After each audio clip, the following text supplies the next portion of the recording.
Hey guys, welcome to the I lost count again episode of GTV Radio. It's probably like the 6th or 7th one or the 8th one, you never know. Well, I know, you might know cuz there's a number directly right there, My name is Zaki, as per usual, I didn't change my name or anything. Same last time, same this time. Might be the same next time, you never know, And today I'm here in this school as per usual again, and that's not gonna change for a bit. Or it might, you never know. You never know with these things, okay? So I'm here with Alex. Say hi, Alex.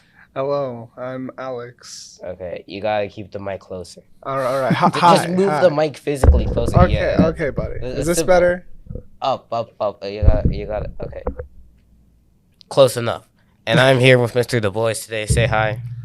How's it going, Zachy? Alex, you guys doing good? It's going great. Good. Yeah. I'm a little worried that you lost count of episodes after only like 6. It makes me a little worried about the Goshen education system that we're providing for you. But it's like once per week, and then there's been like 5 breaks. There's been like Christmas break. There's been like Martin Luther King Jr. Day. And there's been President's Day. Okay, so it's fair that you lost count. Yeah. It's not that counting to 6 has been difficult. Right? Yeah, okay. I can count to 6 most days. Okay. Do it right now, then. Okay, so I'm going to go 1, 4. No. 1, 2, 3, 4, 6, 5, 8. No. There you go. Yeah, it's close enough. You got there. Yeah. One day I'll do it. And yeah, okay, we got questions as per usual.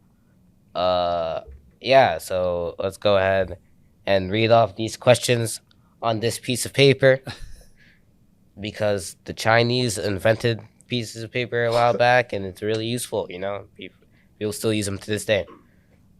First question. How did you first become a teacher? What's your story on that? I could give a long version of it, so I'll try to meet somewhere in the middle. I'll give the short version, a long version. But I actually didn't go to college to be a teacher. I wanted nothing to do with teaching. My dad's, his siblings, a lot of my cousins were going into education, wanted to be teachers, and I did not want to do that. So I went to college for business, and I went and got my master's in business and started kind of working in the business world.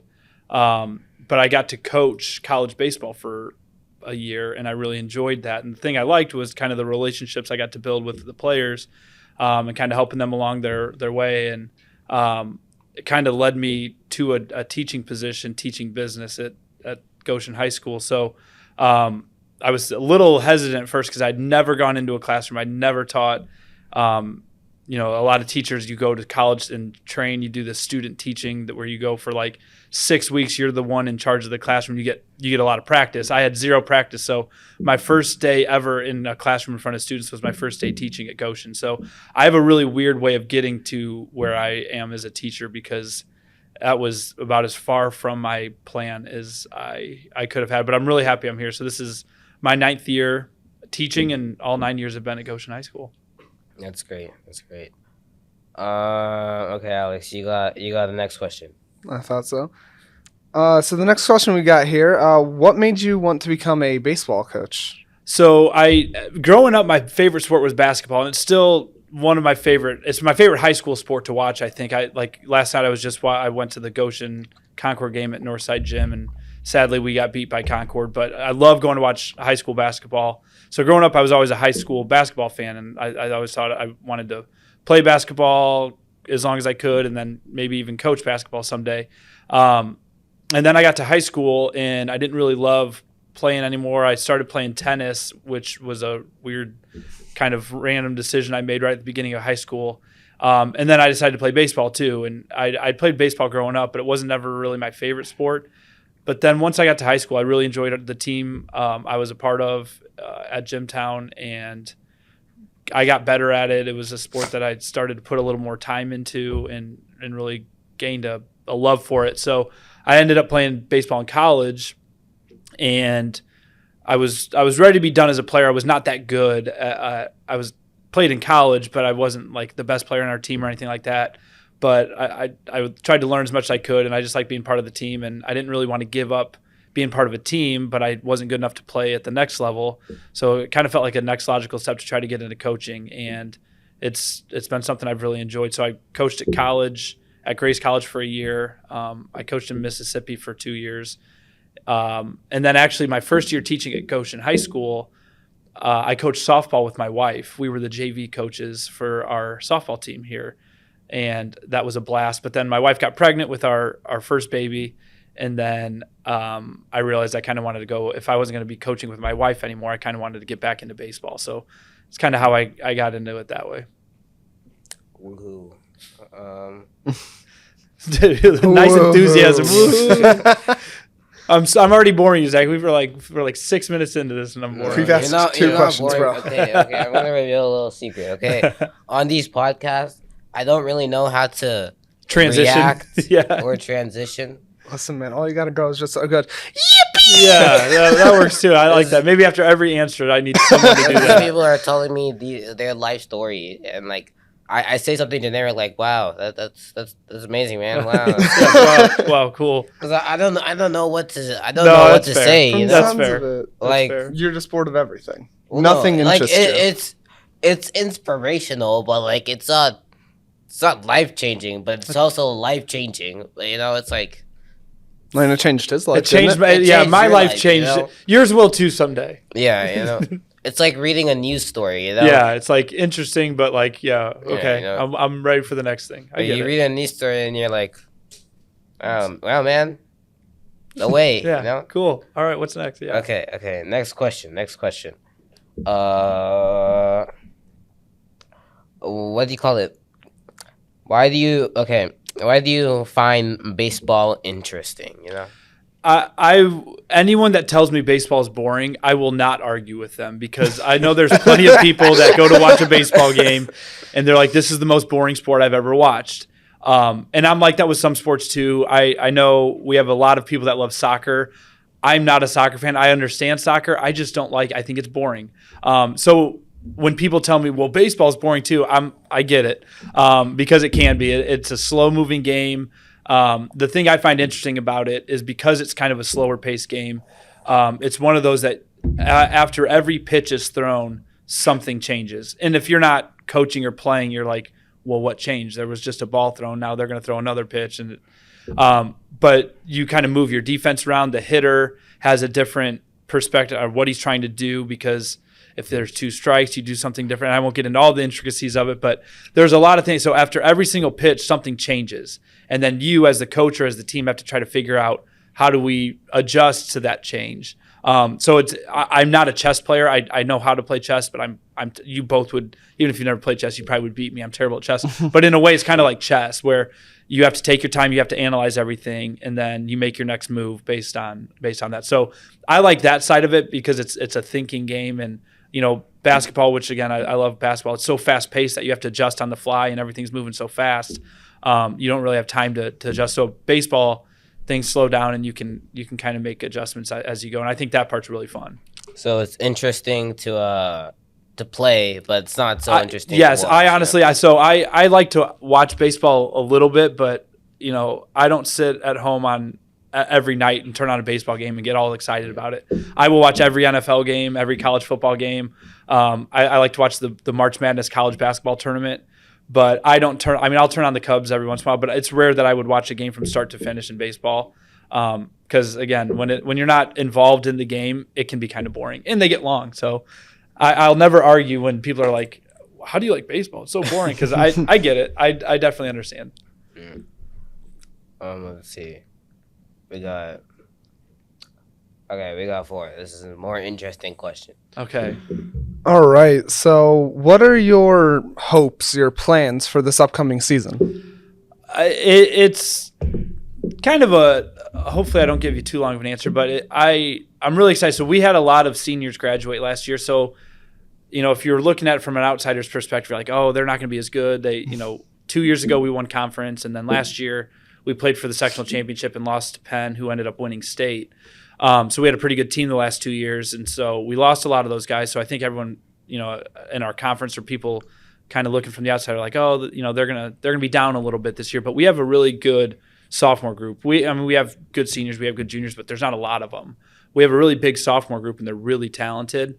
Some of those guys played varsity even as freshmen, and more will be on varsity this year. So I think even though we lost a lot of guys, we have a lot coming back. So I have pretty big aspirations for this team. I think this could be one of the better teams I've coached.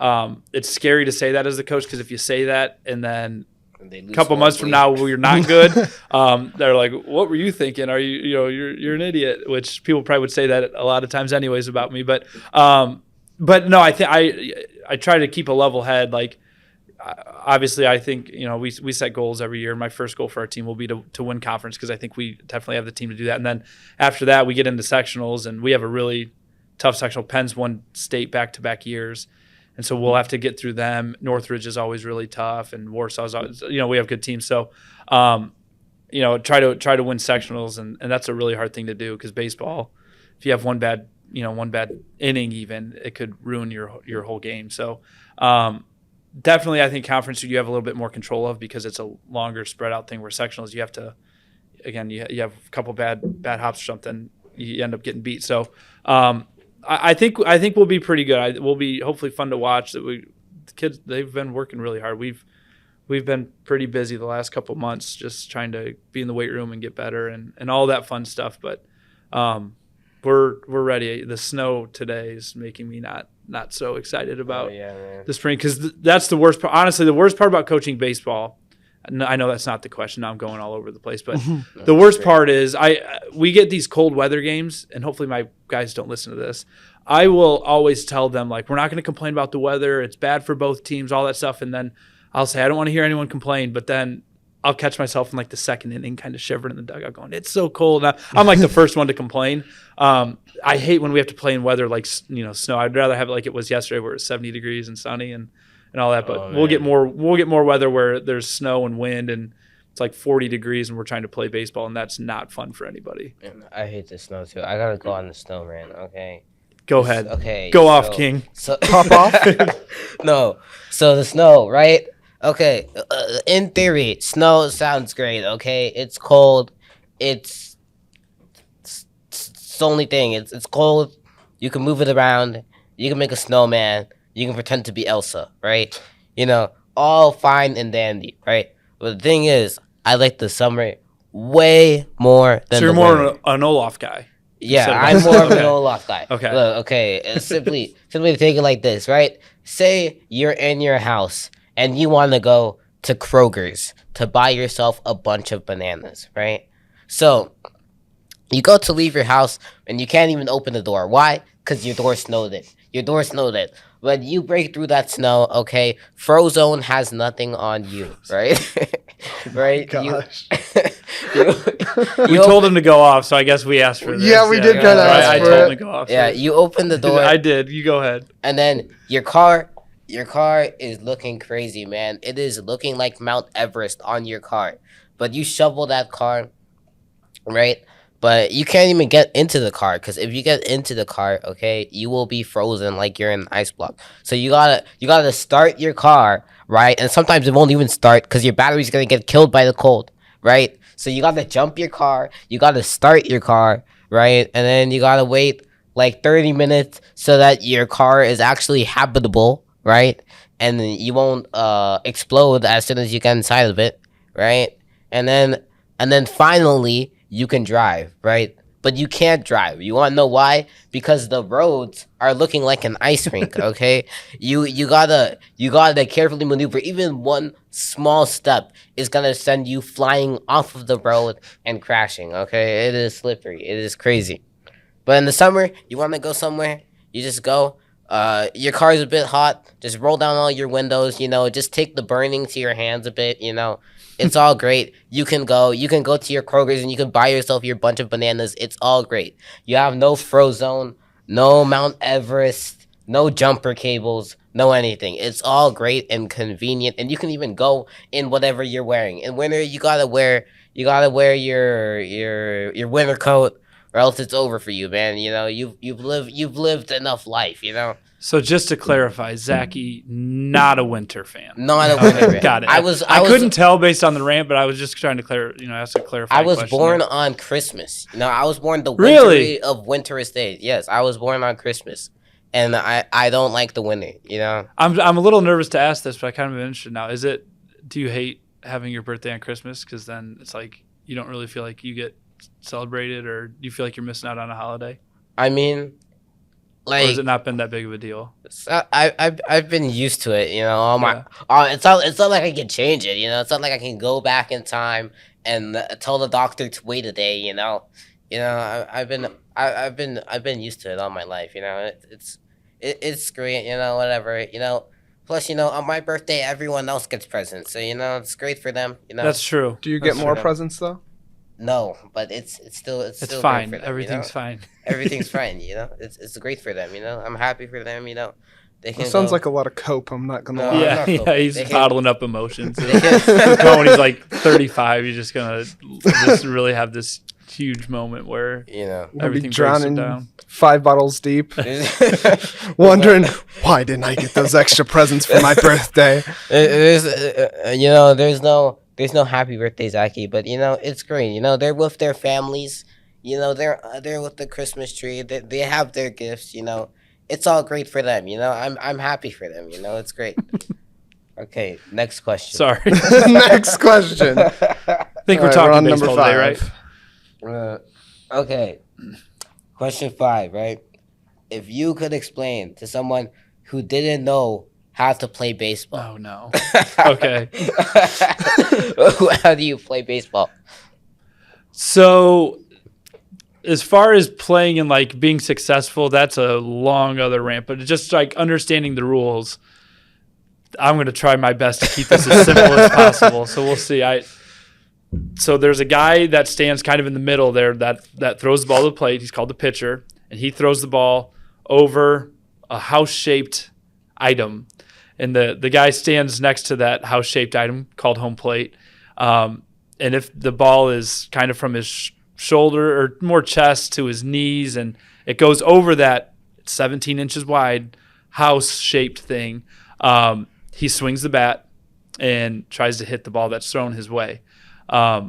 When you hit it, you run to first base. If you want, you can keep going to second and then to third, and then you come back to where you started. And if you get back to where you started, you score a run, which is like a point. It drives me nuts when people call it points. In baseball, for whatever reason, we've decided it's called runs. So if you're ever watching a baseball game and you see them score, you don't say, oh, they got a point. They got a run. This is baseball people being very snobby. But there's, a defense that tries to stop them, and if the ball's hit in the air and it's caught before the ball touches the ground, the person that hit it is then out, and they have to go back and sit on the bench. If you get 3 outs, you switch, and the team that was playing defense now gets to hit, and vice versa. And there's, again, a lot more, like I was talking about earlier, a lot of more intricacies to it. But that's essentially the goal, is to get around that. They call them the bases, around those bases back to where you started, and you get a run, and whoever does that the most. And depending, if it's high school, you do that 7 times each. If it's the professionals, you do it 9 times each, and whoever gets more by the end wins. Sounds even more boring than watching it when I explained it, because I'm like, so wait, the goal is to go start somewhere and get back to where you started, and you get rewarded for going back to where you started. But yeah, there's a lot to it. It's really hard to get around those bases without getting out. So. Yeah. Any baseball people that are listening to this are probably like, he did such a terrible job of explaining that. How is he the coach? But they couldn't find anyone else, I guess. No, I know baseball, put me in the MLB, I'm going to be in the next MLB The Show game, everyone's going to play me. It's great, There you go. Yeah, play MLB The Show if you want to learn how to play baseball. Yeah. Okay. Let's see. Okay, this one. You pointed at the lower half that has nothing on it. They have a piece of paper in front of them. Zachy pointed to a blank white space and said, you go and read that one. Yeah, that one. No, read that one. I assume that you would just assume that I meant the next question, I thought you wanted a specific question. You just pointed at the big blank area at the bottom here. You know what? All right. I want you to read this. Tell me what this is. All right, Mr. DuBois. Yeah, I agree. Yeah. Okay. Next question. All right. What keeps you coaching? This is gonna sound really like cliche, but it really is true. It's all about the kids. I love. I'll get texts and stuff from former players and telling me updates of their life and go to breakfast with them once they graduate and kind of just get keep that relationship going. I like coaching I like baseball as a sport, but the fun part is getting to really know the kids on another level. It's like as a teacher, you get to build relationships with kids and kind of help them figure out their next steps in their life, and that's fun. But as a teacher, they don't always love being in your class. Especially if you're, I taught accounting for a long time, and no one really is excited about accounting. There's a few that want to be accountants, but accounting's a pretty boring subject. I always told students that I can stand on my hands and upside down and teach, and it still won't be very fun. So like when you have them in class, they're not that excited to be there, but like when they're playing a sport, they're like excited that they're, they choose to be there. They don't have to play. They want to be there. So you get to get them in an environment where they're excited to be there. And then my job is to use that excitement to get them better and hopefully have some success. And then, watching them succeed, like I said, we won conference 2 years ago, and we hadn't won any conference championship since 1998 before that. So a lot of those guys weren't even born. Actually, none of them were even born when we had won conference. So like they'd never even known what that looked like. So they watching them dogpile and jump on each other and get all excited after we won was like the coolest experience of my life as far as sporting life goes. So watching them succeed is really fun. And then, if you don't win, it's not very fun. So winning's obviously a big part of that too. But like I said, the relationships are that's key for me. And like the guys will come hang out in my classroom before school, and that's a big deal to me because they want to be around, they want to hang out, and I like it, you get to know them on a different level, which is really fun. That's great. All right, I want you to ask that one. Okay, I got you. No. Okay, next question. We're on number 7. Okay, number 7. Okay, I was just trying to read it. Okay, but it's great. I can read any handwriting because my handwriting is horrible. I write. Well, the good news, if we're on number 7, that means you counted past 6. So there we that go. One. Wow, there we go. We got to 7. Woohoo! There you go. Woohoo! Okay, what is the best game you've had so far? Coaching, I assume. I don't really know. I didn't write this question. I've never really thought of that. This is going to sound really bad because we lost. But I think it kind of woke us up last year. So we were playing. Is that the wind outside?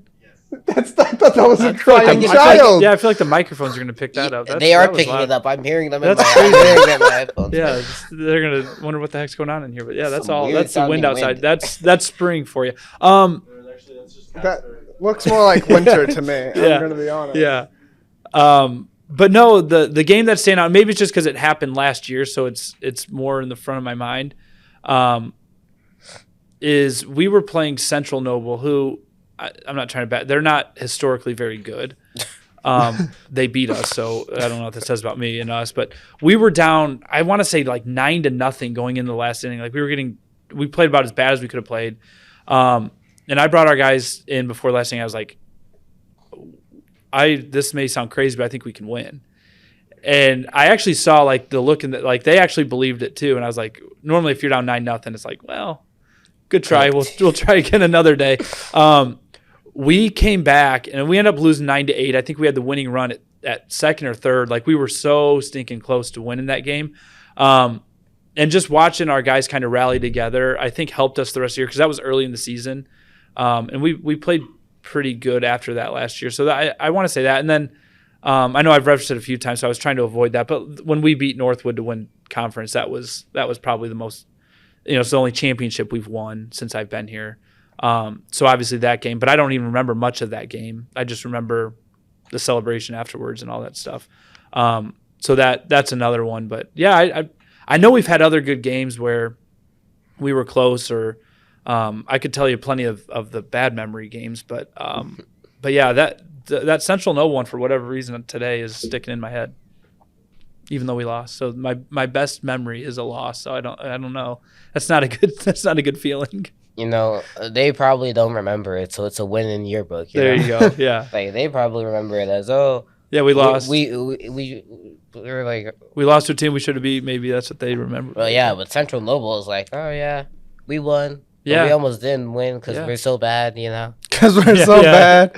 No, they're not bad by any means. They're just like historically, they're not like not a bad. powerhouse. They're just historically bad. No. Year beforehand, someone told them to get good, and they did. Yeah. Hey, what? They're like, okay,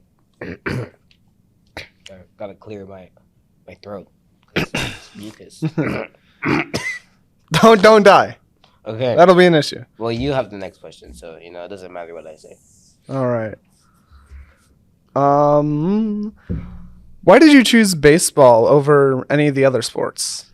It's the one. So since I played it in college, it kind of helps. Like I said, I coached softball for a year, and that actually was really fun. I feel like coaching softball, girls to me were a lot more coachable. And not that my guys aren't coachable, but I tell people, and I really believe this, I could have told the girls to like close their eyes when they were swinging, and that's how to hit, and they would have trusted me and believed me. Where sometimes you tell guys stuff and it's like, well, I've been doing it this way my whole life, so I'm going to keep. They're a little more stubborn when it comes to sports. So coaching girls was really fun because they were so coachable. I felt like I was able to make a pretty good impact on them that way. But baseball is just something I've been a part of since I was like 12, so it just kind of made sense for me to keep going. And I say Friday nights coaching football would be the most fun on Friday nights, but other than that, I don't know enough about football. Like Friday nights, you're under the lights. A lot of the people come out and watch those games. Baseball games, there's not as many people in the stands, so like that would be kind of fun. But no, baseball is just I don't know. It's just something that I'm really passionate about, and I think there's a lot of life lessons to be learned in baseball. That's great. Okay, next question that I have. Let's see.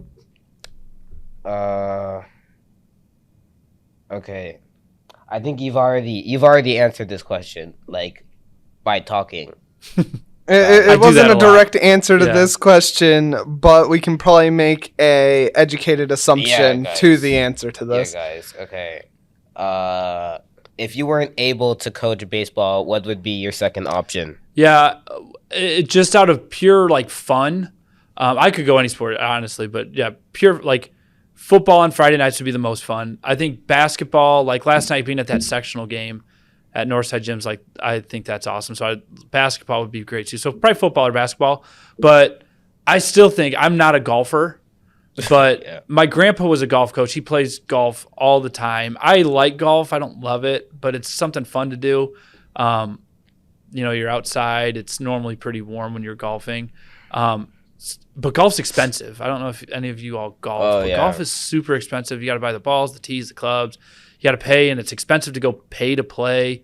But part of the deal we have, you pay for a membership with the course we use for golf, but it's a very discounted thing. So it's not free golf, but it's very discounted golf, and you get a membership. And like, man, I'd just be the golf coach and go kind of golf for practice, and that'd be pretty fun too. So I think golf coach would be pretty fun. I wouldn't be very good because I'm terrible at golf, so no one would want to listen to anything I have to say about it, but it'd be fun to do.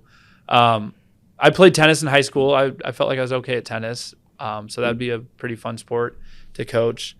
Swim, I'd be no interest in swimming. No offense to swimming. I don't understand it. Track, the meets are way too long. No offense to track, but I have no interest in coaching track. Yeah, I don't know. I could see myself coaching a lot of different sports though. Okay, so this is the part of the podcast where we run out of questions and we gotta fill in time. So we talk about random. Who is your favorite student? Ever. Okay, ever? Oh my gosh, he's just gonna be called. Okay, Zachy. no. You're this. No. The teacher answer is, "Oh, I don't have favorite students." That's false. No, I'm kidding. The real answer is no. Here's the reality, though. I believe this as a teacher. You really don't have favorites. Like favorites is in like, oh, I have this student. I like them better than this student. That's not true. There are certain students that you just like. They feel like they can talk to you more. They share more with you. They they go out of their way to like say hi to you and stuff like that. There's some students I've had in class that like I'll say hi to in the hallway and they'll like look at me like, hey, and just keep walking. There's other students that'll like come into my classroom in the morning and be like, Mr. Boyes, how's it going? So you have different relationships with different students. But Mr. Heim, who's now he teaches here, and he's actually a business teacher at the high school. He taught here last year. He moved to Ohio for a semester. Now he's back. But some of you know Mr. Heim. I had Mr. Heim my very first year teaching. Mr. Heim was a sophomore, and he drove me nuts. I guess we're trying to fill time, so I guess I'll tell the story. I probably shouldn't because it's a podcast, but for the school. But yeah, I think we'll go there. I had them, we were working on mission statements and why a company's mission statement is important. So I had them kind of do this little project where they created a company and they developed a mission statement. And mission statements are supposed to be short and why your company exists. So Mr. Heim developed, he wanted to be part of a bookstore. And if you don't get the joke, because I didn't get it until he was in the middle of his presentation, I'm just going to leave it and you guys can figure it out because I don't want to promote what he did because I don't think it was a very good choice. But his mission statement was, and I'll say it the way he said it, is to educate the masses. Not the masses, as in DA, masses. So I saw his mission statement. I'm like, okay, that's interesting. And so he's presenting. He kept saying that. And I'm, as the teacher, I'm like, oh my gosh, I can't believe I missed this. And it's my first year teaching, so I'm figuring out like, do I write this kid up? Do I let him keep going? Do I hope no one else notices? Well, the whole class is laughing, and he's up there like he has this grin on his face like, what? Why are you all smiling? I'm just trying to educate the masses. And I'm like, and I'm not a person that promotes vulgar language. I mean, I make our baseball team run when I hear bad language. I'm not but it was like one of those, I'm like, well, he's not necessarily saying it. So I was like, so anyways, he did stuff like that where he knew the line of like, okay, this is what you can do, this is what you can't do, and he knew that line. And he would get as close to it and maybe cross over a little bit, because then I had him in other classes and he did similar stuff. But I got along with him really well. And afterwards I talked to him like, hey, you can't do that. And he's like, yeah, my bad. Slipped. Yeah, did he mean that though? Did he mean no, he that? definitely didn't mean no, but he knew the right thing to say to not get himself in any more trouble. So anyways, now he's teaching, and I've told him, I said, I can't wait until you have a student like yourself. And he's now shared stories with me where he had students do similar things. And I'm like, see, it's harder to deal with on the teacher end. It's not as funny anymore. He's like, no, it's not. So like, as far as favorites go, like I was able to teach him for 3 years in high school. And then like when he was doing his college stuff, I stayed in touch with him. I kind of not helped, but I answered some questions for him he had about teaching and all that stuff. And now he's teaching with us. So that's kind of been a fun relationship. And he's matured, obviously, a lot. Not enough, probably.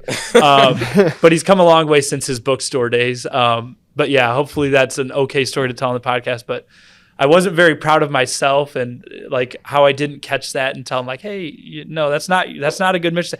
But in reality, like if you're a bookstore, you should be trying to educate people. So he's trying to educate the mass audience, just not the way he said it. So yeah, it was that's a nice little fun Mr. Heim story. So you can ask him about his bookstore if you see him.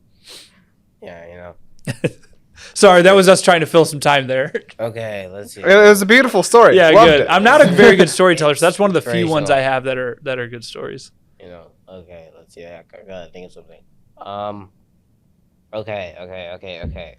Been asking people a lot of things about trendy things. Okay, so no, I'm not that. I have no trends, but go ahead. What is your opinion on Stanley Cups?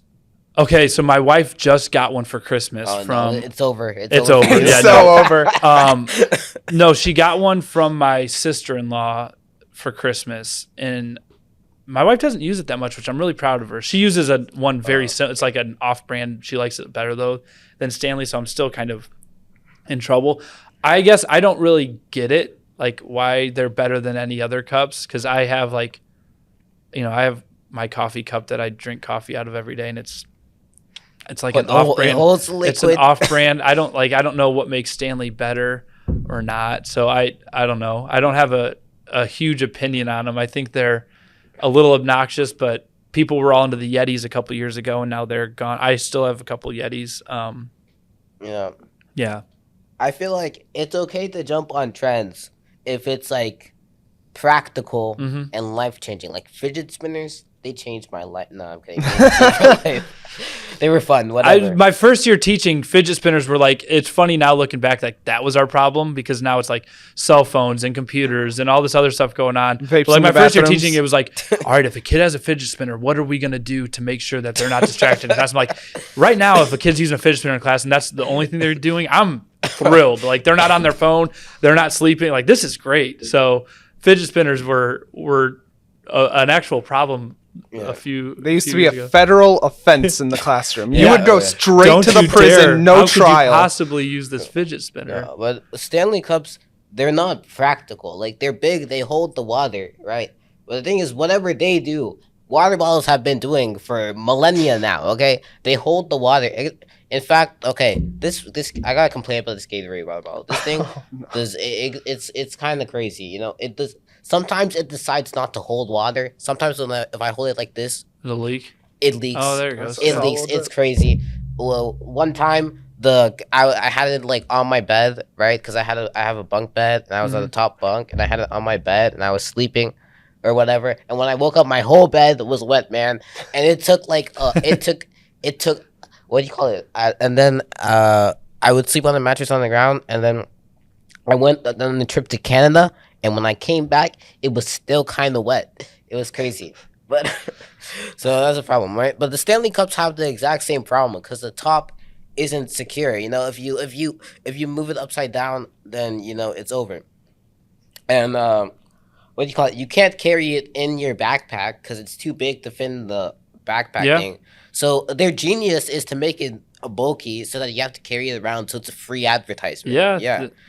That's actually a really good point. They probably, you know, if we're getting into the business stuff, that could actually have been part of their marketing. Was like, hey, let's actually make it where it has to be held, so everyone sees it. So everyone sees all their homies walking around with a Stanley Cup, and they're like, I gotta get one.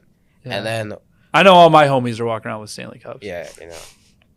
No, I'm kidding. No, but and then they hold their claim to fame is that they keep your drinks cold, which is something water bottles have been doing forever now, you know. I mean, this doesn't do it, but like, you know, I'm fine with room temperature water, you know. But like a lot of there's been a ton of water bottles that do that. Like how they catch on over everyone else is kind of you know, it's crazy. Like hydro flasks. At least, I have a hydro flask. Yeah, I got that for Christmas. I wouldn't have bought it myself. I'm pretty sure they fit in backpacks. I don't know. Yeah, but I remember that in 6th grade, man. Those Visco girls. It's like it gives me PTSD. You know?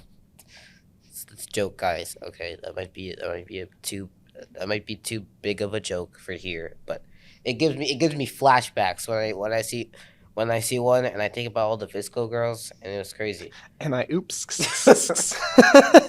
In my nightmares, like sometimes I wake up in the cold sweat in the middle of the night, you know, freaking out, hyperventilating. So your Christmas birthday and then all this trauma. I think we need to have some discussions. You might need a therapist, buddy. I need one, but no, it's great, you know. Before you end up in a cardboard box on the side of the alleyway. I'm trying. Ask him for just a couple of cents, please, sir. Yeah, but Visco girls, they traumatize me, man. I don't understand how every I don't know how people got onto it. You know, these are the things with trends that I'm confused. Like, how did they get on it? How did they look at this and they're like, yeah, man, I want to be exactly like that person. You know, exactly, man. I want the same hairstyle. I want my hair in a bun with a scrunchie. I want to wear an oversized T-shirt with people's names signed on it, and I want to walk around with this hydro flask. Okay, that's what I want to do. You know, like I don't get it. You know, but you know, if you want to be a Visco girl, if you want to walk around with a Stanley Cup, all power to you. You know, we live in America, land of the free, home of the brave. You know, they got the amendments. You can do whatever you want as long as it's not against the law. And so far, Stanley Cups are not banned anywhere. I think. I feel like this could be like new segments. This is just Zachy rants. That's not a segment. Like Zachy, you've gone on a couple of rants that are pretty impressive. Like you're very opinionated on certain things that are not, you know, something that I'm that opinionated about. I think this is great content. Just you going off on rants about whatever it might be, because you got your thoughts on it. Whenever I go on rants, I like over exaggerate like my opinion. You know, like I think Stanley Cups, they're kind of stupid, right? But like I'm not losing. I mean, I might be losing a bit of sleep, but I'm not losing like that. So we were talking before the podcast about it. We should have water bottles for the guests and the hosts and stuff. So not Stanley or Stanley Cups. You're telling me if Mr. Sapp came and said, "Hey, actually, I think that's a great idea. We should get some cups." I got Stanley Cups. You wouldn't be excited about that? On the floor, crying, emotional too much for now. Zacky's gonna just be for me, rocking his Stanley Cup all day at school, just all pumped about it. But I would not walk around with a water bottle that I can't fit in my backpack. You know, I'm not going to be a free advertising space. Ignore my Adidas. I was going to say, as he's wearing just a gigantic Adidas sweatshirt. Get rid of the Gatorade water bottle. You know? You won't sell out to corporate America as you wear Adidas and have your Gatorade bottle sitting there. They're not catching me. No, they won't get you. Don't die. Don't die. He's so worked up. Why don't you take a drink of that Gatorade bottle and calm yourself down a little bit? Oh, okay. Might be a good idea. But they're not catching me, you know? No shot. And they just caught you. Good job. You've just been tricked. They just caught me in 1080p camera. Mr. DuBois is actually a Gatorade. Gatorade. Sponsor. Sponsor, yes. Also, if any companies are listening to this, we do actually need sponsors. So go ahead, fly us up. Yeah, $10,000 or more though. $10,000 or more. Yeah. Give us. You know, you guys see how I ran. You guys see how I advertise things. I'll advertise your object, your whatever. What do you call it? What do you call something you're trying to sell? Your product. There you go. Yeah, I'll advertise your product very, very, very well. You know, I'll talk about how it's life changing, how it changed my life, how it saved my family. You know, like say I was advertising this piece of paper. Okay, you see this paper? This paper has changed my life. You know, think about it, right? How did I get here today? I got here on the school bus, right? And the school bus, the wheels on the bus go round and round, as we all know, right? In order for the wheels on the bus to go round and round, they need gas. Well, and the wipers on the bus go swish, swish, swish. Yeah, they go swish, swish, and the babies on the bus go wham, wham, wham, you know? Okay. Oh my gosh. So in order... We are going off the rails right now. This started off as just baseball, and we're starting to talk about like these little children good energy a little bit ago. Now Zacky's going on. So in order for the wheels on the bus to go round and round, this thing called gasoline. Gasoline comes from dead dinosaurs, okay? These dinosaurs, they got messed up. Meteor did whatever. The whatever did whatever, man. That's their skill issue. That's their problem, you know. Personally, in all my life, I haven't been hit by a meteor. So, you know, I think I've been doing pretty good on the no get hit by meteor streak, right? So in order to get gas, there's these oil companies, and they want money, okay? They want the cash money. And what is the money made out of? Paper. So in order for me to have gotten here, the oil companies needed money, and the money's made out of paper. Therefore, you should buy paper, guys. Paper is life changing. Unless it's cryptocurrency, then don't. Okay, cryptocurrency. I'm sorry. This is my fault. This is my fault. I'm really sorry. Goshen baseball. So what do we think about the season? No. I wish I could tell you. I don't know a thing about baseball. I'm going to keep it short. Okay, cryptocurrency, right? Bitcoin. It was great, fantastic, whatever, right? But everyone and their mom starts a cryptocurrency, and everyone gets scammed. I swear, every single YouTuber I know starts a cryptocurrency. They say, buy this cryptocurrency. It's going to change your life, save your family. It's going to cure cancer, right? It's going to do all this stuff, right? But then they never deliver on their promises, and everyone gets scammed. And people fall for it every single time. I'm just saying, stick to normal money, right? Even normal money, it's unstable because it's not backed up by gold anymore. The only reason why money is worth money anymore is because everyone has to use it, you know? Everyone's got to use money. If I go up to Walmart, right, they're not going to let me buy my bread with 12 Pokemon cards, okay? They're not going to let me use random cryptocurrency, you know? So everyone's forced to use money, and we're going to stay like that for a while, okay? NFTs, they're not going to do anything for a bit, okay? I believe in the future, you know? They might do something in the future. I'm hopeful, you know? They might actually cure cancer, you know? But currently, right now, we are not at that stage yet. We're at the stage where every YouTuber is just making one and taking your money. So I'd say this is not investing advice, guys. This is not investing advice. Do not hold me liable. I'm not a financial advisor. For anything. He's a kid. Yeah. I am a kid. I am a child. Okay, just letting you guys know that. But I think you should stick to money. Stick to your basic set of cryptocurrency. Don't do NFTs. Trust me. I saw a guy who sold his Tesla Roadster, like the first Tesla ever, right, for an NFT, and that NFT is worth nothing now. It is over, man. That guy was cooked. It was over for him. And people's lives have been ruined by all this stuff, right? So I'd say avoid that. Stick to your Bitcoin. Stick to your Ethereum. This is not financial advice. Stick to your whatever, right? That's cryptocurrency 1-on-1 with Zaki, not financial advice. And after that rant, I think it's a good time to promote GTV coin and our Zaki NFT. Not financial advice. GTV coin. I like that. Okay, let's see, what time are we at?